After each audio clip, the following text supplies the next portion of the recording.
इस चैप्टर की शुरुआत हमारे एमसी को ट्रेनिंग करते हुए दिखाया जाता है। क्या तुम पहले ही एनर्जी तलवार बना सकते हो? ये तो काफी अजीब है।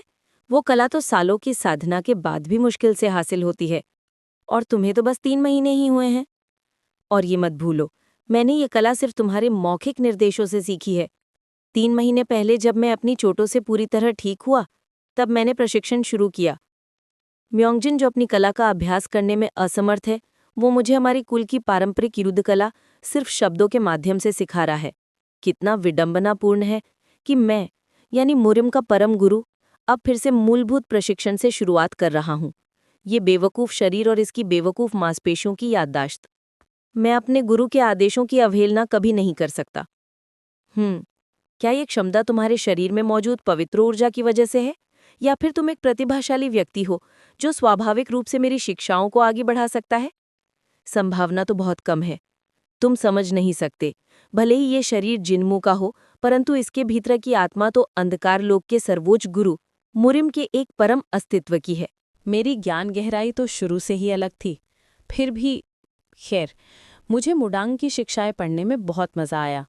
मैं हर दिन अपने अंदर की शक्ति को बढ़ता महसूस करता हूँ, जैसे जैसे मैं उनके आसनों और रूपों को गहराई से समझता जा रहा हूँ। मुडांग की तकनीकें बहुत व्यवस्थित और संतुलित हैं, अंधकार में कलाओं के लापरवाह और खतरनाक तरीकों से कहीं बेहतर।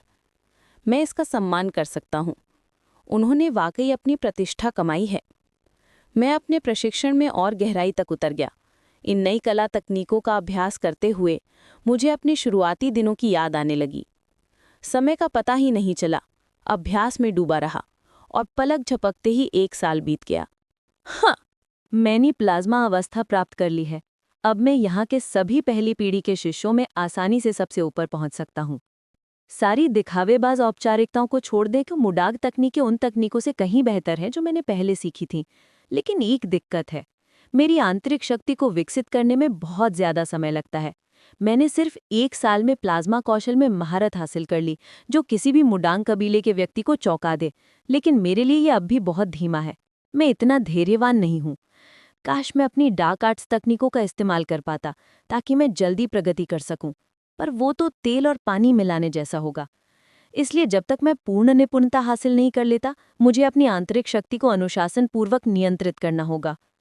लेकिन पिछले साल में मैंने कुछ दिलचस्प बातें सुनी हैं। अगर मैं मुख्य शिष्य बन जाऊं? 15 दिन पहले। प्रभावशाली? लगता है कि तुम मुख्य शिष्य बनना चाहते हो। वो बदतमीज दूसरी पीढ़ी का बेवकूफ खाना पहुंचाने वाला लड़का। उस मूर्ख सिस्टम के हिसाब से उसका नाम चुंग कुछ पता नहीं। खैर, अगर तुम मुख्य शिष्य बन गए तो तुम्हें ग्रैंड मास्टर के मार्गदर्शन में प्रशिक्षण मिलेगा।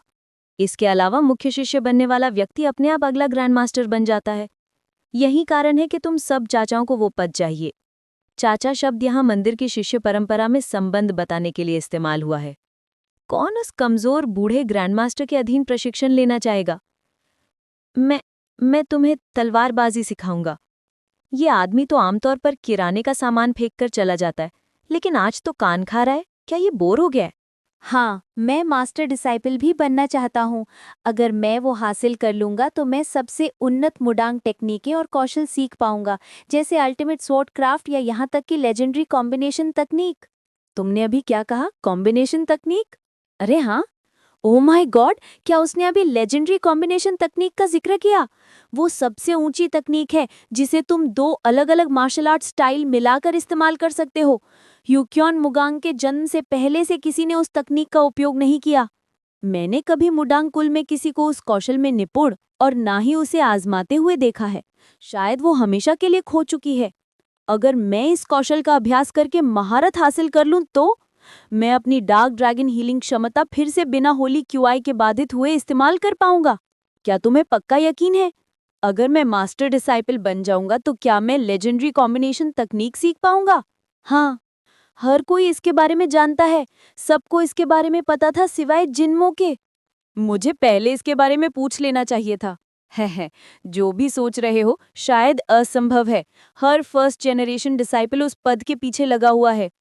तुम किसी बड़े मंदिर से भी नहीं हो, तुम एक छोटे आश्रम से हो। क्या तुम सच में इस चुनौती के काबिल हो? मूर्ख! उसे पता ही नहीं कि वो किससे बात कर रहा है। प्रतिस्पर्धा? कौन सी प्रतियोगिता?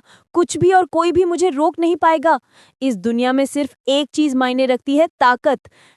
मैं उन सभी बेकार फर्स्ट जनरेशन डिसाइपल्स को ढेर कर दूंगा और इस शरीर का इस्तेमाल करके मास्टर डिसाइपल बन जाऊंगा। ठीक है, अपने पुराने हुनर वापस पाने का एक तरीका है। आप बस इस नग जैसे हालात से निकलने के लिए आखिरी टुकड़ा हल करना बाकी है, और वो चीज़ है, हर दिन मेरी मदद करने के लिए धन्यवाद। कोई बात नहीं गुरुजी, कृपया अपनी ताकत वापस पाने के लिए अच्छा खाना जरूर खाएं। अपने गुरुजी को पूरी तरह ठीक करने में मदद करना। इतना सब झेलने के बाद भी उनका जिंदा रहना किसी चमत्कार से कम नहीं है। इस शरीर के असली मालिक जिन्मो अपने गुरु म्योंगजिन की बहुत परवाह करते थे। जब भी मैं माउंट मोडांग छोड़ने की कोशिश करता हूँ, ये शरीर मुझे वापस खींच लाता है। मुझे यहाँ से निकलने का एक ही तरीका है, गुरु म्योंगजिन की सेहत पूरी तरह बहाल करना। यही एक रास्ता है, खाना। एक बीमार आदमी को खाना चाहिए। कृपया ध्यान रखिए कि आप खाना अच्छे से चबाएं। ठीक है, निर्दयी मुदांग। सिर्फ इसलिए कि तुम शाकाहारी हो, इसका मतलब ये नहीं कि किसी बीमार इंसान को खरगोश का खाना खिलाओ। कृपया मैं आपसे विनती करता हूँ, अपने शिष्य की खातिर एक निवाला तो खा लीजिए, मैं विनती करता हूँ। नहीं, बिल्कुल नहीं। उसे पहला निवाला खिलवाना किसी बड़ी जंग से कम नहीं था, लेकिन तुम्हारी मदद से जब से उसके खाने में मांस जोड़ा है, उसकी हालत काफ़ी बेहतर हो गई है। इतनी कि मैं अब उसे कुछ देर के लिए अकेला भी छोड़ सकता हूँ। फिर से अभ्यास करने जा रहे हो? ठीक है बच्चे, जाओ और मेरी चिंता मत करो। ऊर्जा वापस पाने के लिए खाने से बढ़कर कुछ नहीं। मैं गुरु म्योंगजिन को अपनी योजना के बारे में नहीं बता सकता। अगर उन्होंने सवाल पूछना शुरू कर दिया तो शायद मैं सब कुछ उगल दूंगा। ये शरीर झूठ नहीं बोल सकता। खैर, जैसे ही म्योंगजिन पूरी तरह ठीक हो जाएंगे, मैं उनका मुख्य शिष्य बन जाऊंगा और उस पौराणिक संयुक्त तकनीक को हासिल करूंगा। माफ कीजिएगा। अरे, एक आदमी? मैं तो उसे टक्कर ही मार देता। आप अंकल जिन्मू हैं, है ना? ये आदमी कौन है? मैंने इसे पहले कभी नहीं देखा। ये बंदा, ये जांघों जितने मोटे हाथ और वो गोल मटोल पेट, मुझे तो सुअर की याद दिला रहा है। मैं चुंगवू हूँ, वोनवा श्राइन का दूसरी पीढ़ी का शिष्य। मुझे तो लगा चुंगडोन होगा। मैं आपका राशन लेकर आया हूँ। क्या कहा? कुछ नहीं, भूल जाओ। ये आदमी आखिर कैसे किसी पंख जैसा लग सकता है?